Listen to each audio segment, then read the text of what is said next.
in the far reaches of the galaxy. There was a war once. It was not the biggest war, but it changed many lives. One day during that war, a group of human explorers found a wounded alien. He was tall, wore shining armor, and had silver skin. They didn't know who he was at first, but they helped him. They treated his injuries, gave him food, and protected him from danger. The alien turned out to be King Neros of the Zerlin Empire. He was a strong and proud leader, but in that moment, he was only a man trying to stay alive. The humans asked for nothing in return. They simply helped him because it was the right thing to do. When he returned to his people, the king made a promise. He said he owed a life debt to humanity. He swore he would return the kindness someday. Years went by. The galaxy changed. New peace treaties were made.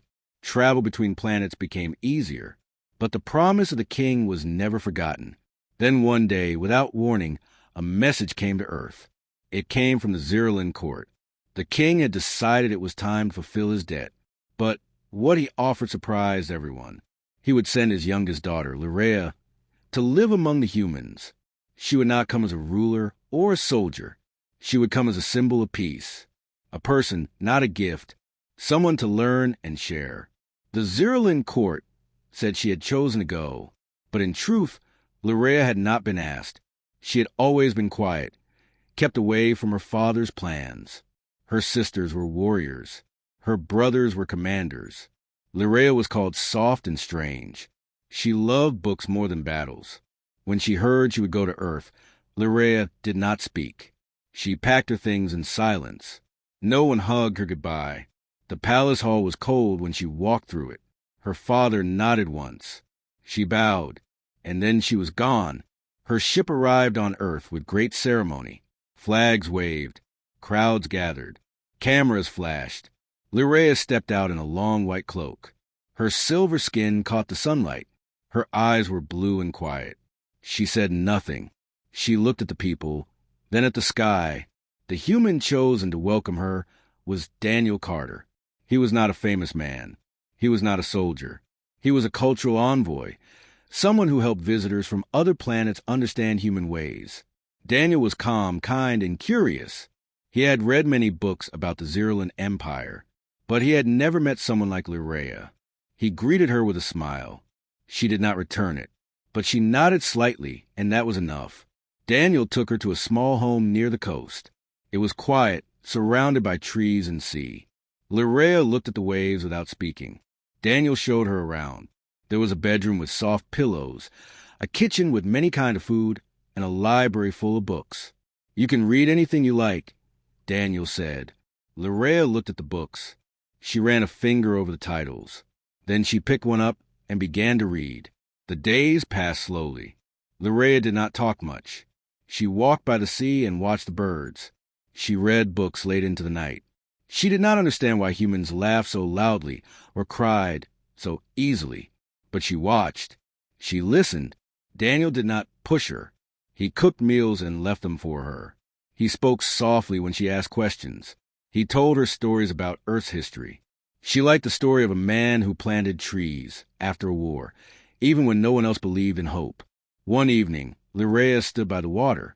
Daniel joined her. "Do you miss your home?" he asked. She was quiet for a moment. Then she said, "I do not know what home is." Daniel nodded. "Maybe you'll find it here. Or maybe you'll build it." Lyrea looked at him.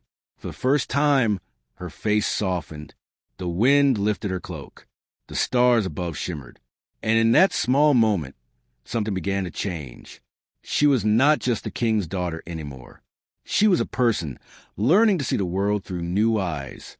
And Earth, for all its strange ways, was beginning to feel a little less lonely. Lyrea woke up early the next morning. The sky outside was soft pink, and the waves made a gentle sound. She sat by the window, a book still in her lap. She had fallen asleep while reading. The book was about Earth's oceans. She liked the way humans wrote about water. It was not just science. It was poetry. Downstairs, she found a plate of warm food waiting for her. Daniel had left a note beside it. It said, "Breakfast is ready. I'll be in the garden." She ate slowly, then stepped outside. Daniel was digging in the soil. He wore gloves and had dirt on his face.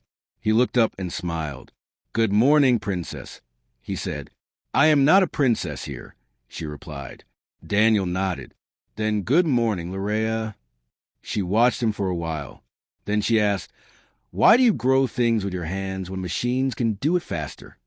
"Because it feels real," Daniel said. "Because it reminds me of patience." Larea knelt beside him. She touched the soil. It was warm. "Can I try?" That day, Larea planted her first flower. It was small and blue. She didn't know its name, but she liked it. Daniel told her it was called a forget-me-not. Later, they went into town. It was Larea's first time around many humans. People stared. Some took pictures. Others waved. A few children ran up to her, full of questions. "Are you really from space? Do you eat pizza? Can you fly?" Larea looked at them with wide eyes. Daniel gently guided her forward. At a small cafe, they sat down. Daniel ordered tea. Larea tried juice and made a face. It was too sweet. "Why do humans smile so much?" she asked. "Maybe because it helps us feel strong, even when we're not," Daniel said. They watched people walk by. Larea noticed things she hadn't before. An old man helping his dog cross the street. A girl giving her snack to a boy who had none. A woman singing softly as she cleaned a window. "Your people show kindness in small ways," Larea said. "That's how we survive," Daniel answered. Back at the house, Daniel showed her a movie. It was an old film, black and white. Larea sat very still. She didn't understand all the words, but the feelings were clear. There was loss, hope, and love. At one part, her eyes filled with tears. She wiped them quickly. "It's normal to cry," Daniel said. "Zerlins do not cry," she replied. "Maybe they should." She said nothing, but she thought about it long after the movie ended. The next few days were full of learning. Daniel taught her how to cook a simple dish. She burned the first try, but they laughed about it. She learned how to use a bicycle. She fell twice but got back up. She read poems aloud, slowly but clearly. Daniel helped her with the hard words. One evening, they sat by the fire. Larea asked, "Why did your people save my father?" Daniel looked into flames. "Because we believe in helping, even if the person is a stranger, even if they might never help us back." Larea nodded. She looked at her hands. "I want to believe that, too." She began writing in a notebook.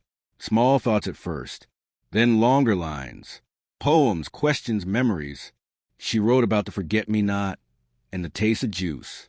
She wrote about children's laughter and the sound of waves.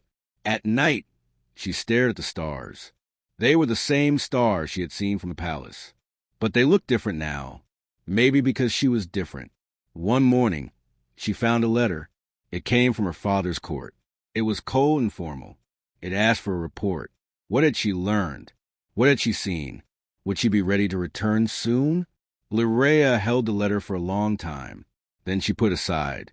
She wasn't ready to answer. Daniel saw her quiet mood. He didn't ask questions. Instead, he gave her a new book. It was blank. "For your story," he said. Larea smiled. It was small, but it was real. And that night, she wrote her first line. "The girl who was sent away is starting to become someone new." The waves outside rolled on. And for the first time, Larea dreamed not of stars, but of the people on the ground. Larea sat near the garden with her notebook open. The sun was bright, and bees flew between the flowers she had helped plant. She wrote slowly, thinking about everything she had seen since coming to Earth. The pages were filling with her thoughts. Small notes about people, kindness, fear, and change. Daniel came outside carrying 2 cups of tea. He handed one to her and sat down in the grass.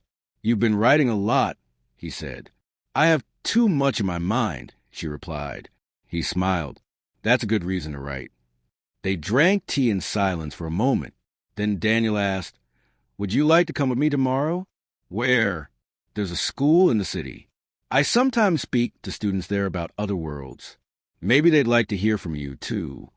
Larea looked unsure. "I've never spoken to many people before.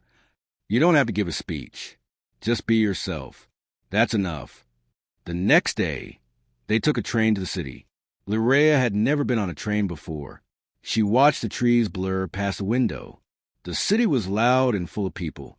She held her notebook close. At the school, children gathered in a large room. Their eyes lit up when they saw her. Some looked amazed. Others whispered to their friends. Lirea stood next to Daniel, feeling nervous. Daniel spoke first. He told the children about the Zerlin Empire and about peace between worlds. Then he asked Lirea if she would like to say something. She stepped forward. Her hands shook a little. "Hello," she said softly. The room went quiet. "I am not used to speaking like this," she said, "but I will try. I came here not knowing much about your world. I was afraid. I thought I would not belong. But I have learned something. Kindness is a language I did not expect to understand. But now I do." A small girl raised her hand. "What do you like most about Earth?" Lirea thought for a moment. "The people, and the sea, and books." Another boy asked, "Do you have friends here?" She looked at Daniel. "Yes," she said, "I do." After the talk, children came to her with more questions. They gave her drawings and showed her their schoolwork. One girl gave her a bracelet made of string. "You can wear it," she said. "It means you're one of us." Lirea wore the bracelet proudly. On the train ride back, she looked at her reflection in the window. "Today felt different," she said. "You were brave," Daniel said. "I think I want to do more," she said. "Not just learn. I want to help." Daniel nodded. "Then that's what we'll do." The next few weeks were busy. Lirea and Daniel visited more places. They helped at shelters and food centers. They met people who had lost homes, who were sick, who were lonely. Lirea listened to their stories. She wrote their words in her notebook. Her eyes opened wider with every visit. One night, she said, "My people think strength is in war. But here, I see strength in caring, in healing, in standing together." Daniel looked at her. "You're starting to see what we've been trying to show." Lirea received another letter from her father. This one asked her to return for a royal event. She read it quietly, then folded it. "Will you go?" Daniel asked. "I don't know," she said. "I'm not the same as I was. I'm not sure they'll understand me now." She walked outside and stood under the stars. She thought of her brothers and sisters, of the cold palace halls, and of her quiet room there. Then she thought of the children, the forget-me-nots, and the warmth of tea on a quiet morning. The next day, Lirea spoke to a group of scientists and leaders. She shared what she had learned about human kindness and the need for understanding between worlds. She told them that peace was not just a treaty, but a way of living. Her words were simple, but they touched many hearts. One of the leaders said, "You speak like someone who has lived both sides." "I have," she replied.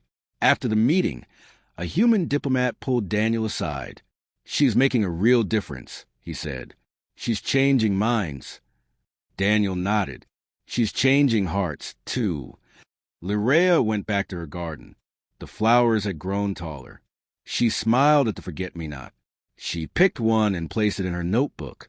That night, she wrote, "Maybe I was sent here to repay a debt, but now I stay because I believe." The waves outside rolled gently. Lirea slept peacefully, dreaming of the path she was beginning to shape. Her journey was far from over, but she was no longer just a visitor. She was a voice, a light, and she was ready for what would come next. The sun was rising over the coast, and the wind carried the smell of salt through the open windows. Lirea stood by the balcony, watching the sea. Her notebook rested on the table beside her, filled with thoughts and stories. She had written about kindness, sadness, and the strength of people. But now she felt something new, uncertainty. Daniel came into the room with 2 cups of tea. "You're up early," he said. "I had dreams," Lirea replied. "Not bad dreams. Just full." They drank tea together in silence. Later that morning, a visitor arrived. He was a human official, tall and serious. He greeted them politely and handed Daniel a message. Daniel read it slowly, then passed it to Lirea. "There's going to be a peace summit," he said. "Leaders from many worlds will attend. They want you to speak." Lyraea's hands tightened around the paper. Me? Daniel nodded. They see what you've done. They've heard your words. They believe you can help. Lyraea looked down. What if I fail? Then you try again, Daniel said gently, but I believe you won't fail. She spent the next few days preparing. She read past speeches, studied the names of those attending, and practiced her words aloud. Daniel listened and gave her advice. Speak from your truth, he said. That's what people remember. When the day came, Lyraea wore a simple blue dress and the bracelet given to her by a child. She took her notebook and held it close as they traveled to the summit. The summit hall was large and full of people. Humans, aliens, diplomats, and reporters. Lyraea walked in quietly but with her head high. She took a seat beside Daniel. After many speeches, it was her turn. She stepped up to the podium. Lights shone in her eyes. Faces stared at her from every direction. Her hand shook slightly, but she took a deep breath and opened her notebook. I was sent to Earth because of a promise, she began. A debt from long ago. I arrived as someone unknown, someone unsure. But the people here gave me time, space, and kindness. She paused and looked at the crowd. Peace is not made by rules alone. It is made by how we treat one another. I have seen this with my own eyes. A smile, a helping hand, a shared meal, these things matter. She spoke about her visits to schools, shelters, and hospitals. She shared stories from her notebook. Real stories, honest ones. I believe peace is possible, she said at the end. Not because it is easy, but because it is needed. We owe it to the next generation. When she finished, there was silence. Then, one by one, people began to clap. It grew louder until the whole hall was filled with applause. After the speech, many leaders came to speak with her. Some thanked her. Others shared their own hopes. A few admitted they had not expected much from her. But now, they saw her differently. That night, back at the coastal house, Lyraea sat outside by the fire. Daniel joined her. You were brave, he said. She smiled. I was scared, but I meant every word. That's what made it powerful. A few days later, something unexpected happened. A message arrived from a distant planet. A Zerlin group that had long been against peace had heard her speech. Some were angry, but others were curious. They wanted to talk. This is dangerous, Daniel warned. They have caused trouble before. But if we never speak, nothing will change, Lyraea replied. Plans were made for a meeting in a neutral space station. Lyraea, Daniel, and a small team traveled there. The station was cold and quiet. The air felt tense. Lyraea met with the group in a small room. They were not kind. Their words were sharp and their eyes full of doubt. Why do you speak for humans? One asked. You are one of us. I speak for peace, she answered. Not for sides. Peace is weakness, another said.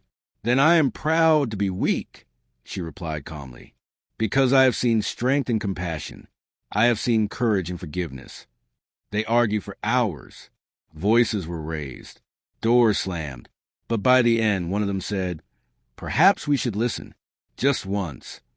It was a small step, but it was a beginning. On the way back, Daniel looked at Lyraea. You keep surprising them.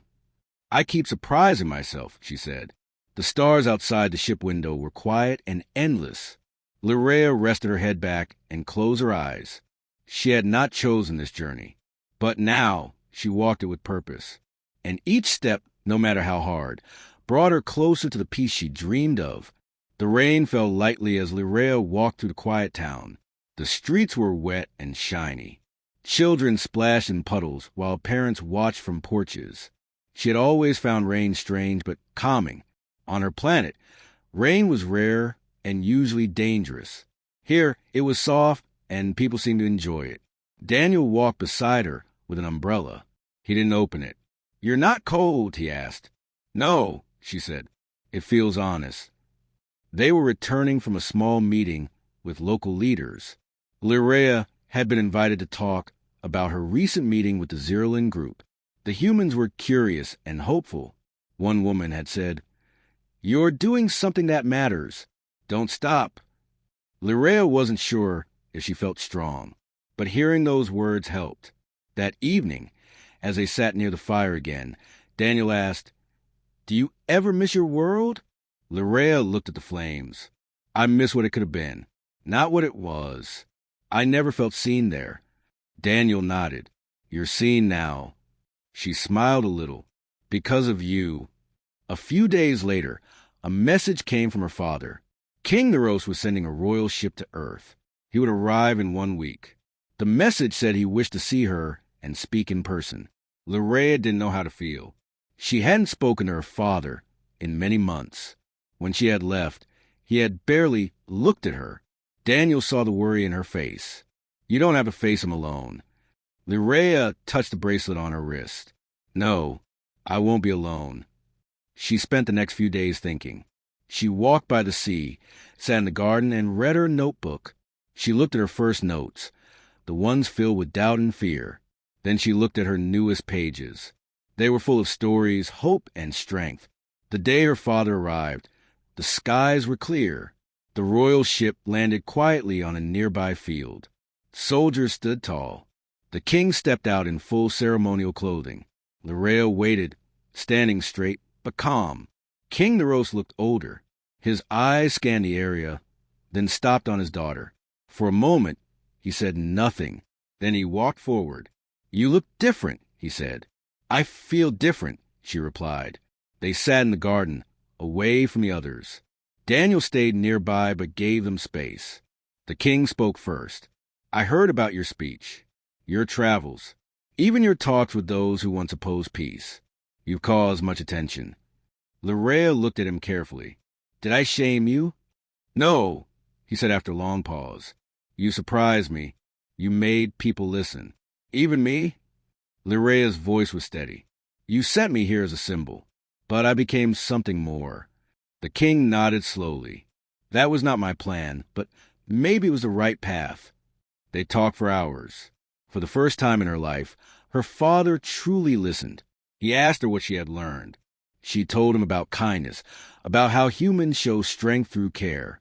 She spoke about children, flowers, and even movies.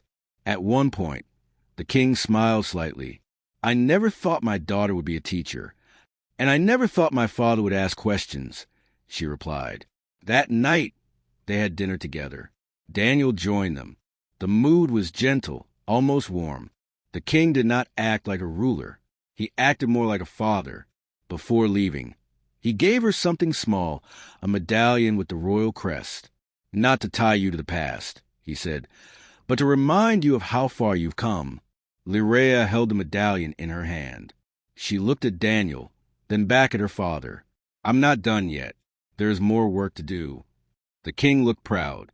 "Then I won't stand in your way. I'll wait and see what more you will become." When the royal ship left, Lyrea stood at the edge of the field.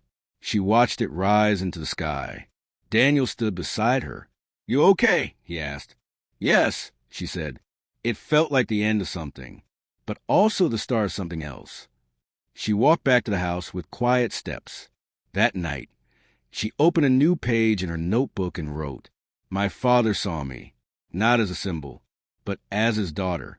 And I saw him, not as a king, but as a man." She closed the notebook and looked out the window. The stars above twinkled gently. Lyrea felt stronger than ever, not because of power, not because of titles, but because she had finally found her place, and she was ready to protect the peace she had helped grow. Lyrea was walking back from the library when she noticed something strange. The streets felt quieter than usual. The sky was cloudy, and people were speaking in hushed voices. She stopped at a corner and saw two officers talking to a local news crew. Their faces were serious. When she returned home, Daniel was already watching the news. He looked up and said, "There's been trouble. A Zerlin ship was attacked on its way to Earth. Some say it was done by a rogue group." Lyrea sat down slowly. "Is anyone hurt?" "A few are injured," Daniel said.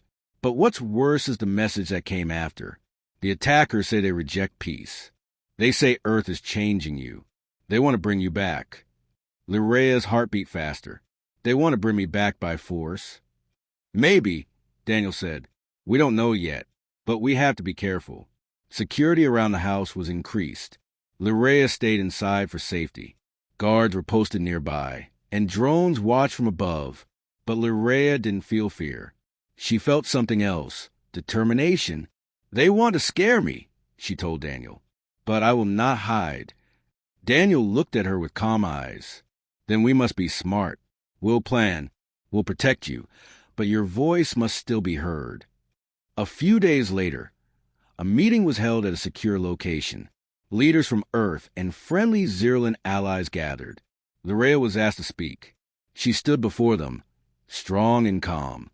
This attack was not just against a ship. It was against hope, against progress. We cannot answer with more hate. We must answer with unity. Many nodded. A plan was made to protect peaceful missions. A new task force would guard future talks between planets. Still, the danger was not over. One night, alarms went off near the coast. A small group had landed nearby, armed and moving quickly. Their goal was clear: capture Lirea. The guards responded fast. Daniel rushed to get her to safety. We have to move now, he said. Lirea followed him through the back door. They ran across the garden and into a secure tunnel that led to a hidden bunker. But someone was waiting. A tall Xyrillan soldier blocked the path. You don't belong here, he said. You've turned your back on us. Lirea stepped forward. No, I'm showing another way. One where we live, not fight. You sound like them, he growled. I sound like someone who wants peace, she said. Why are you afraid of peace? The soldier looked unsure. He hesitated.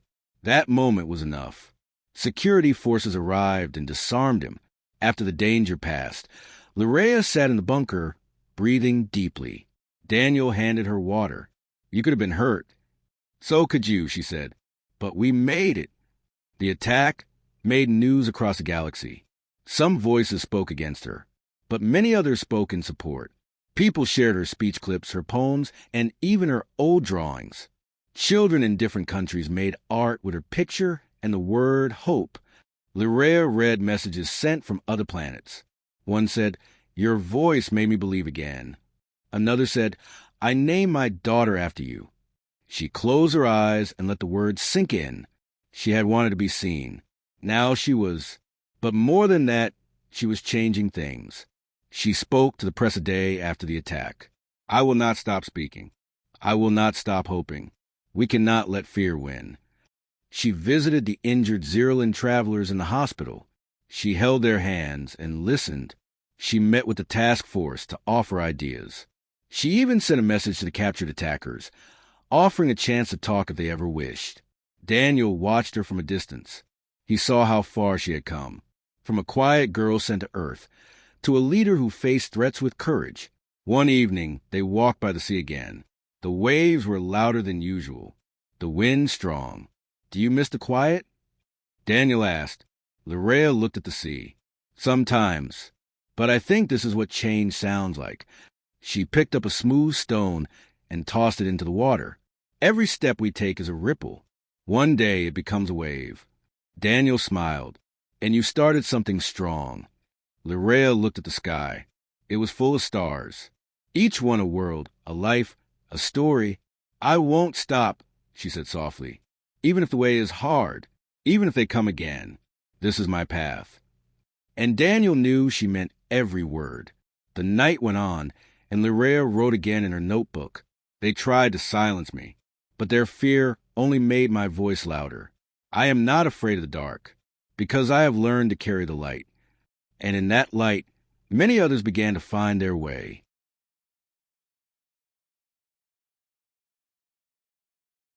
Lirea looked out the window of the ship as it gently moved through space. Earth was behind her now, but not far. She was on her way to a colony planet where humans and Xyrillans were living together. The colony had requested her visit. They wanted her help with building better unity. She felt a mix of excitement and worry. The colony was small, and tensions had grown between the two groups. Small fights had started. Some didn't trust each other. Lirea hoped she could help.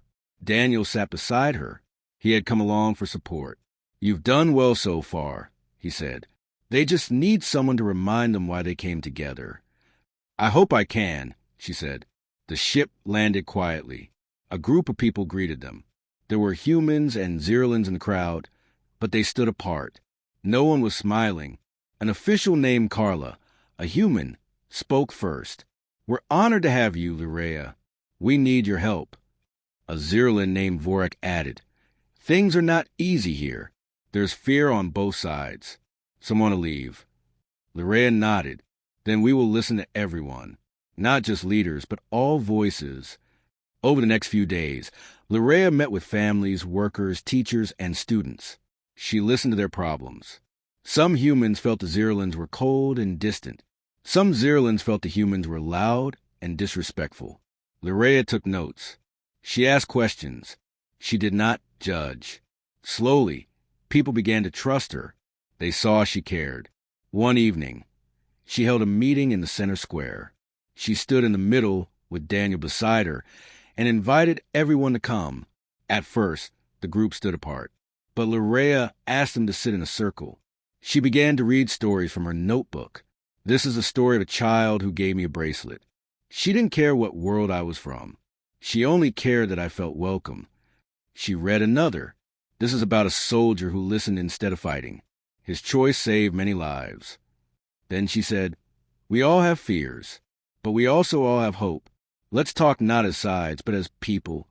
For the first time in weeks, people spoke calmly. They shared meals. They shared memories.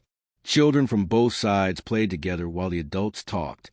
By the end of the week, the change was clear. Smiles returned. Walls came down. Vorak told Lurea, "You didn't force anything. You reminded us what peace looks like." Carla added, "You helped us hear each other. Thank you." Lurea felt proud but also tired. She had given so much of herself. That night, she sat under a tree and looked at the stars.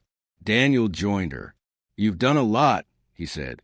"But there's always more to do," she said. "Peace doesn't end. It continues. It needs care." Daniel nodded. "Then we'll keep going." When they returned to Earth, Lurea was invited to speak at a global youth event. The room was filled with young people from many worlds. Lurea stood on stage. She looked at the crowd and said, "I was once sent here as a symbol, but I became a student.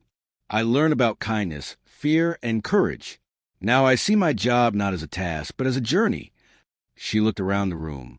"You are the next voices. Your ideas will shape the future. Be brave. Be kind. Ask questions. And listen." The crowd stood and clapped. Some had tears in their eyes. After the event, Lurea returned to her quiet home by the sea. She sat by the garden where forget-me-nots still bloomed. She opened her notebook one last time and wrote, "I came to repay a debt, but I found a family. I found my voice, and I found a reason to keep walking forward. Not alone, but with a galaxy ready to walk beside me." Daniel brought her tea. "What will you do now?" She smiled. "Start a new book. There's still more story to tell." And as the stars blinked above, Lurea knew she had become more than a visitor, more than a daughter. She had become a light. And many others were ready to follow. The waves rolled in. The sky was calm. A new day was beginning. And so was the next chapter of her life.